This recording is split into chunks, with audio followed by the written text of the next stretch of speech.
Ողջույն Տիգրան, Ողջույն։ Վերջին օրերի քարոզարշավի ընթացքին հետևել ենք, բավականին բուռն է շարունակվում, փոխադարձ թիրախավորումներ են լինում, բայց մի քանի դրվագներ կան, որոնց կարծում եմ արժե անդրադառնանք։ Առաջին այն դիմակավորված անձանց տեսանյութն է, որի մասին Նիկոլ Փաշինյանը խոսել է, սուր հայտարարություններ է արել, ու այսօր էլ ասուլիսի ժամանակ նշեց, թե իբր գիտի ովքեր են այդ ամեն ինչի հետևում կանգնած։ Ի վերջո սա ինչ է տեղի ունեցել, ինչի մասին է խոսում։ Ես գրեթե վստահ եմ, որ այս տեսահոլովակը, տեսանյութը հրապարակվել է նպատակ ունենալով սադրանք իրականացնել, օգտագործել Հայաստանում առկա ներքին բաժանումները, սրել այդ բաժանումները եւ ինչ-որ քաոսային իրավիճակ ու համընդհանուր փոխադարձ ատելության մթնոլորտ ստեղծել է։ Սա ինչ տեսակով շատ նման է այն գործողություններին, որը իրականացնում է Ռուսաստանը, օրինակ Արևմտյան Եվրոպայում իր տարբեր։ Ներս իդեպ Փաշինյանը նշել էր, որ այդ անձինք Հայաստանում չեն վաղուց, այսինքն ներսում է հավանաբար տեղի ունեցել։ Անդրադարձ դրանք կատարենք, մեծ հաշվով ակնհայտ էր, որ Հայաստանում չէին, դժվար թե Հայաստանում գտնվելով ռիսկ կանեին այդ բովանդակության վիդեո հրապարակել, բայց նպատակը շատ հստակ է, այդ ներքին բաժանումները Ղարաբաղցի հայաստանցի առաջին հերթին շահագործելն է, նաև ատելության մակարդակը հասարակության մեջ բարձրացնելն է։ Այս տիպի գործողությունները օրինակ նույն Ռուսաստանը իրականացրել է եւ Արևմտյան Եվրոպայում եւ Միացյալ Նահանգներում 2016 թվականին օրինակ նախագահական ընտրություններից առաջ սրանք բոլորը հետազոտված գործընթացներ են։ Ռուսաստանը օրինակ 2 հակադիր ցույց էր կազմակերպել,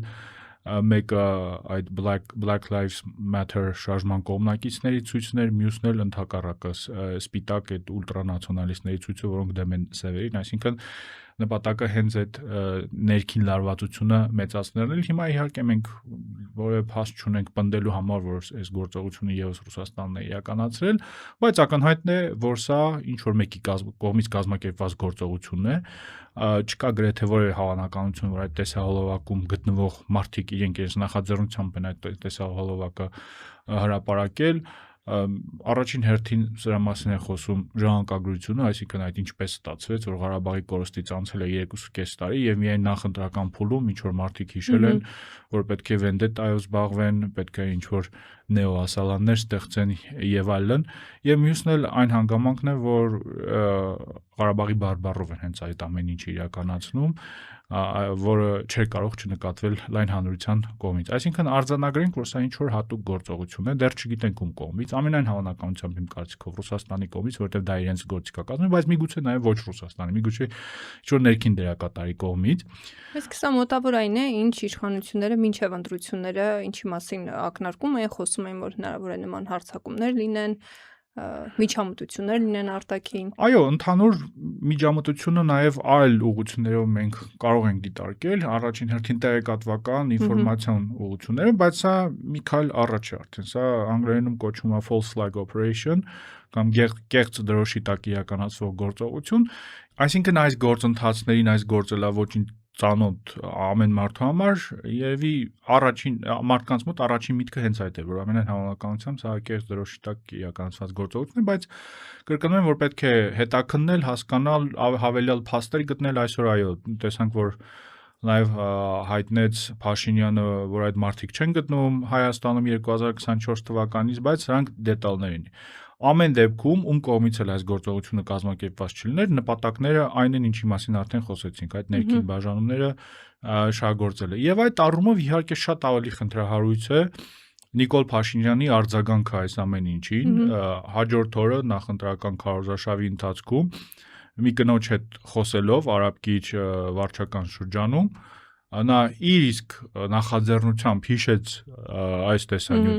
տեսանյութը հիշատակեց, կարծելով, որ այդ կինը արցախցի է, իրականում արցախցի չի, եւ նաեւ այդ հողի վրա թիրախավորեց բոլոր արցախցիներին։ Ավելին, դրանից հետո հավելյալ մի հատ տեսանյութ հրապարակեց, թե ուղիղ եթերով, եթե չեմ սխալվում, ու այդտեղ եւս սպառնալիքներ հնչեցրեց ոչ միայն այս մարդկանց նկատմամբ, այլ նաեւ ակնարկեց նաեւ ընդհանրացրեց ընդհանուր արցախցիների թեմայով, ինչ որ մեկ այլ ելույթում ծաղրեց նույնիսկ Ղարաբաղի բարբառը, այդ կնոջ հետ միջադեպի ընթացքում ընդգծեց այդ հանգամանքը, որ Ղարաբաղի բարբառով, այսինքն հստակ մեծ հաշվով կատարեց այն ամեն ինչը, այն ինչին ուղղված էր այդ գործողությունը եւ այս առումով իհարկե այդ իրավիճակը զավեշտ է, որովհետեւ վերջին ամիսների ընթացքում Հայաստանը ինչքան միջազգային գործընկեր ունի, արևմտյան գործընկեր ունի, կենտրոնացել էին այդ հիբրիդային հարձակումներին դիմակայելու հարցի վրա, հսկայական գումարներ են ծախսվել այդ թեմայի վրա, բազմաթիվ աշխատարաններ, տրեյնինգներ, դրամաշնորհներ, բայց մենք տեսնում ենք, որ եթե երկրի ղեկավարը չի կարողանում պահպանել իր հավասարակշռությունը այսպիսի իրավիճակներում, սա նշանակում է, որ այդ ջանքերը ապարդյուն են, բայց կարող է գոյություն ունենալ նաև երկրորդ սցենարը եւ այդ սցենարը եւ այդ վարկածը բավականին լեգիտիմ է, որ միգուցե Փաշինյանին եւս պետք էր նմանատիպ ինչ-որ տեսնել, չեմ ասում, որ իրենք են պատրաստել այդ տեսանյութը, բայց միգուցե օգտագործել այդ ատելության խոսքը տարածելու համար, արցախցիներին թիրախավորելու համար։ Իսկ ինչ է դա տալիս իշխանությանը։ Նման լարվածություններ, որոնք քիչ չեն, հա։ Այստեղ եւս կարող է երկու վարկած գոյություն ունենալ։ Առաջի վարկածն այն է, որ դա պարզապես ինչ-որ էմոցիոնալ արձագանք է իրավիճակային, բայց հաշվի առնելով վերջի ամիսներին տեղի ունեցող գործընթացները, մեր կազմակերպությունը արդեն երկու զեկույց է գրել այդ թեմայով, սա արդեն դժվար է զուտ իրավիճակային էմոցիոնալ ինչ-որ արձագանք անվանել, եթե ամեն անգամ նույն արձագանքն է, ամեն անգամ նույն նարատիվներն են կրկնվում, չեք կռվել, փախել եք, անշնորհակալ եք, հանգիստ նստեք տեղներդ, ինչ որ երկրորդ կլասի դասի քաղաքացիներ եք, պետք է լուռ մնաք եւ այլն, սա նշանակում է, որ առնվազն ինչ որ նախորոք պատրաստված քարոզչական նարատիվներ գոյություն ունեն, որոնք այսպիսի իրավիճակներում հնչեցվում են պաշտոնյաների կողմից, եւ երկրորդ վարկածը իհարկե այն է, որ սրանով նրանք պարզապես փորձում են մոբիլիզացնել իրենց էլեկտորատը, մտածում են միգուցե ինչ-որ սոցիալական նաև հարցումների հիման վրա, որ իրենց էլեկտորատի շրջանում այս տիպի տրամադրությունները տարածված են, որ մարդիկ ողջունելու են այս տիպի պահվածքը եւ ընդգծված սուր ատելություն ներառող, թիրախավորող հռետորաբանություն կիրառելով պարզապես փորձում են ակտիվացնել իրենց էլեկտորատը, բայց կարծում եմ սա նաև նեգատիվ արդյունք էֆեկտ կարող է ունենալ, որովհետեւ ես վերջին օրերին արդեն մի քանի մարդու հետ զրուցել եմ, որոնք այս կամ այն հաշվարկներով որոշել էին, որ պետք է օրինակ Փաշինյանին ընտրել, չարյաց փոքրագույնի սկզբունքով, այսինքն ընտրելով ավելի շատ ոչ թե Փաշինյանին, այլ այսինքն ընդդիմությանը գործող հիմնական դերակատարներին այդ ընտրությունը կատարելով, բայց կրկնում եմ, որ վերջին օրերին ես տեսել եմ մարդկանց, որոնք այնքան մեծ շոկի մեջ են այս տիպի պահվածքից, այս հռետորաբանությունից, այդ միջադեպի ընթացքում նաև կնոջը քաշքշեց, գորգորալը, որը ընդհանրապես հարիր չի որևէ պաշտոնյայի էլ չասենք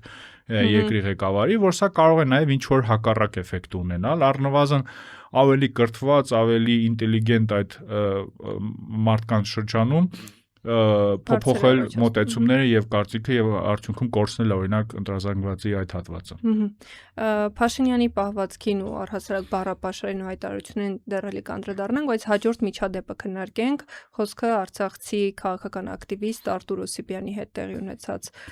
վիճաբանությունն է, որը շատ բուռն անցավ, ի վերջո այլ հետևանքների, հա, հանգեց սա ինչով էր պայմանավորված առհասարակ էլի այս տրամաբանության մեջ է, որ Նիկոլ Փաշինյանը Արցախի հետ կապված ցանկացած հարցադրում, հետաքրքրություն նման սուր կերպով է արձագանքում։ Այո, կարծում եմ այս տրամաբանության մեջ է, էլի կարող ենք առաջ շարժել այդ երկու կանխավարկածներից մեկով, որ կամ ինչ-որ էմոցիոնալ արձագանք է, կամ էլ պարզապես կա արդեն այդ տիպի քաղաքականություն, որ պետք է ի ցույց դնել հասարակությանը, որ տեսեք այս մարդիկ, փախստականները, արցախցիները այստեղ չպետք է իրավունք ունենան հրապարակայնորեն խոսել, կարծիք հայտնել, հակաճառել, հակադարձել երկրի իշխանություններին, բնականաբար այդ միջադեպի ընթացքում հնչեցված ամենապարադոքսալ, զարմանալի, վտանգավոր հայտարարությունը այն հարցն էր Արտուր Օսիպյանին, թե ինչու ես դու հիմա ողջ, ինչու ես դու կենթանի, իսկ մեր տղաները զոհված, այստեղ այնքան շերտեր կան խնդրահարույց, որ կարելի է երկար ժամանակ անցկացնել վերլուծելով, նախ այդ բաժանումը մեր տղաների եւ ոչ մեր տղաների միջեւ, այսինքն այդ հայտարարությունից կարելի է ենթադրել, որ օրինակ արցախցի տարբեր զինվորներ, որոնք զոհվել են, մեր տղաների մեջ չեն մտնում։ Երկրորդ հանգամանքը այն է, որ արդեն այդ մասին սոցիալական ցանցերում էլ գրվեց, որ Արտուր Օսիպյանը մասնակցել է Ղարաբաղյան երկրորդ պատերազմին, եղել է առաջնագծում, եւ այն հանգամանքը, որ նա չի զոհվել, պարզապես պատահականություն է եւ այդ առումով բնականաբար այստեղ թիրախավորում են բոլոր պատերազմի մասնակիցները, որոնք կրկին պատահականության բերումով եւ բարեբախտաբար բնականաբար չեն զոհվել, սա նաեւ Ալեն Սիմոնյանի ժամանակին արված այդ հայտարարության տրամաբանական շարունակությունն է եւ այո, երբ Արցախցի լրագրողին ասում էր մնայիք կռվեիք, այն ժամանակ ես ասում էի, որ մեծ հաշվով սա տրամաբանական շարունակությունն այն է, թե ինչու դուք ողջ եք մնացել։ Հիմա այս ամենը նախընտրական փուլում վարչապետը արդեն ուղիղ տեքստով հայտարարում է, այստեղ նաև հնչեցեցին նաև հայտարարություններ այն մասին, որ պսևդոէլիտայի ներկայացուցիչներ, իրենց նախարարը պատգամավոր հորժորջող, բայց կրկին պարադոքսային է, որ Արթուր Օսիպյանը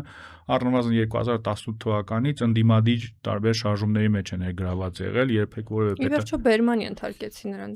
դրան էլ անդրադարձ կկատարենք, բայց զուտ այդ ընդհանրացումը բոլոր արցախցիների որպես ինչ որ Ղարաբաղյան կլանի, պսևդոէլիտայի մասսա դասական պոպուլիստական խոսույթ է, երբ մեծ հաշվով օգտագործում է մենք ընդդեմ նրանց խոսույթը, բաժանում է հասարակությունը սև եւ սպիտակ հատվածների, Փաշինյանը որպես ժողովրդի ներկայացուցիչ, ժողովրդի մարմնավորում պայքարում է այդ վատ չար էլիտաների դեմ եւ տվյալ պարագայում նաեւ Ղարաբաղցիները, արցախցիները ավտոմատ կերպով դառնում են, նույնականացվում են այդ չար էլիտաների հետ, այսինքն այն հանգամանքը, որ որևէ պաշտոն չզբաղեցրած մարդուն, որևէ իշխանական նույնիսկ դիրքում չգտնված մարդուն ասում են դու պսևդոէլիտայի ներկայացուցիչ ես եւ հիմա եկել ես Երևանում խոսում ես, սա եւս պարադոքսալ է եւ նաեւ տարածելու է այս խոսույթը հանրության շրջանում, բայց այո, ել ավելի խնդրահարույց դրվագը իհարկե այն է, որ այդ միջադեպից անմիջապես հետո իրավապահ մարմինները սկսեցին զբաղվել Արթուր Օսիպյանով, նա ի սկզբանե Բերմանի ենթարկեց, իսկ հաջորդ օրը, եթե չեմ սխալվում, արդեն հաջորդ օր կամ 2 օր հետո կալանավորվեց 2 ամսով խուլիգանության, եթե չեմ սխալվում,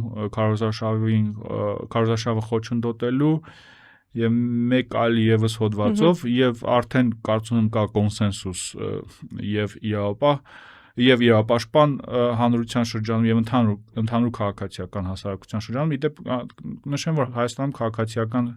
հասարակությունը բավականին ֆրագմենտացված է վերջին տարիներին, կան տարբեր խմբեր, որոնք մի խումբ ավելի մոտ է իշխանություններին, մյուսը ավելի քիչ, կան նաև ավելի անկախ խմբեր, բայց այս պարագայում կարծես թե կա կոնսենսուս, կա միաձայն ինչ-որ համաձայնություն, որ սա ապօրինի ինչ-որ գործողություն է, քաղաքականապես մոտիվացված, պարզապես ինչ-որ պատժիչ գործողություն է, որը նաև ազդակ է մյուս բոլոր այն, եթե ոչ բոլոր քաղաքացիներին, բայց առնվազն արցախցիներին, որ տեսեք պետք է հանգիստ նստեք տեղներիդ, ինչպես ասաց Փաշինյանը, այստեղ պարադոքսը նաև այն է, որ նույն օրը այդ միջադեպի օրը Փաշինյանը սպառնում էր սատկացնել իր քաղաքական հակառակորդներին պատերին ծեփել, կզացնել, այս ամենը իրավապահ համակարգի որևէ արձագանք չի առաջացրել, որ վերջին տարիներին, երևի վերջին 2 տարում անգամ բավականին ուշադիր են, իրավապահ մարմինները, անգամ Facebook-յան գրառումների, մեկնաբանություններին, ինչ որ գաղտնալսումների հետքերով են գնում եւ այլն, իսկ երբ որ Փաշինյանի խոսույթն են ուսումնասիրում, որտեղ ակնհայտ ապացույցներ կան, ինչի մասին է խոսում, ինքը հենց ասում է, ես այո, սպառնում եմ եւ չեմ ուզում ցիտել մնացածը, այս դեպքում ով է վերահսկելու այդ ամեն ինչու է սա առանց պատիժ մնում։ Դե փաստացիորեն արդեն ոչ մեկ չի կարող վերահսկել, որովհետև այդ իշխանության կենտրոնացումը տեղի է ունեցել, նույնիսկ ոչ թե գործադերի մոտ, այլ մեկ մարդու մոտ, այսինքն իշխող կուսակցությունը, նաև իշխող կուսակցության ղեկավարը Նիկոլ Փաշինյանը մեծ հաշվով վերահսկում է եւ իրավապահ համակարգը ամբողջությամբ եւ դատական համակարգը, այն հանգամանքը, որ դատավորը այդպիսի հեշտությամբ 2 ամսվա այդ կալանավորման որոշումը կայացրեց, եւս ցույց է, որ մեծ հաշվով անկախ դատական համակարգ Հայաստանում գոյություն չունի։ Սա նշանակում է, որ այո, մենք ավելի արագացված տեմպերով շարժվում ենք հակաժողովրդավարական ուղղությամբ, բոլորը խոսում են ժողովրդավարությանը վտանգներից այլ ուղղություններից, ընդդիմության կողմից, ինչը եւս լեգիտիմ է, հաշվի առնելով նրանց անցյալը, կապերը տարբեր արտաքին դերակատարների հետ ու նաև օգտագործվող ռետորաբանությունը, ու այստեղ ընդդիմություն ասելով նկատի ունենք 2-3 կուսակցություն, ոչ ընդհանրացում սա չընկալվի բոլոր ընտրաշավի մասնակցող բոլոր կուսակցություններին, բայց մյուս կողմից էլ այս իշխանությունը վերջին 1 տարվա ընթացքում այնքան արդեն հակասահմանադրական, հակաիրավական քայլեր է իրականացրել, ու եթե ոչ թե եթե, այլ իմ կարծիքով երբ նրանք վերընտրվեն, ստանան նոր մանդատ, այս գործընթացները միայն խորանալու են։ Այն հանգամանքը, որ առանց որևէ հիմքի, պարզապես նաև կրկին շեշտենք, որ Արթուր Օսիպյանին կալանավորելու պատճառներից մեկը նաև իր Facebook-յան գրառումն էր մինչև այդ հանդիպումը, որտեղ նա նշել էր, հարցել էր, թե որտեղ է Փաշինյանը, ու նպատակ էր հայտնել, որ գնալու է նրա բմբուլները օդ հանել։ Այսինքն բմբուլները օդ հանել արտահայտության համար հիմա մարդիկ կալանավորվում են Հայաստանում։ Նույն օրը Փաշինյանը սպառում է մարդկանց սատկացնել, որևէ արձագանք չկա, բմբուլները օդ հանելու համար մարդկանց կալանավորում են, ու սա այստեղ նույնիսկ դժվար է պատկերացնել, օրինակ քաղաքական դեբատները դժվար է պատկերացնել։ Ես ցանկության դեպքում որևէ ընդդիմադիր գործչի կարելի է այդ տիպի բառապաշարի համար, որը սուր բառապաշար է, բայց այնուամենայնիվ օրենքի սահմաններում կիրառելի բառապաշար է։ Այստեղ դժվար է այս գրառումը դիտարկել որպես ինչ-որ սպառնալիք կամ բռնության կոչ։ Սա նշանակում է, որ Հայաստանը ընտրություններից հետո ամեն դեպքում լրջագույն մարտահրավերների առաջ է կանգնած լինելու ժողովրդավարական զարգացման տեսանկյունից, եւ եթե հանրությունը առաջին հերթին քաղաքացիական հասարակությունը, ինչպես նաև միջազգային հանրությունը շարունակեն հանդուրժել այս պահվածքը, շատ արագ հայտնվելու են կան իրավիճակում, որում հայտնվել է հիմա օրինակ Հարևան Վրաստանը։ Հենց դա է ուզում հարցնել, միջազգային հանրությունը, այն նույն ներկայացուցիչները կամ կազմակերպությունները, ովքեր Փաշինյանի վերընտրվելը նաև կապում են ժողովրդավարության ամրացման հետ, դա չկորցնելու հետ, քո կարծիքով երկար էսպես աչք են փակելու, եթե Այս փուլում կարծում եմ աչք են փակելու, այսինքն ընտրություններից առաջ կա հստակ շատ պրագմատիկ հաշվարկ արդյունքների հետ կապված, բայց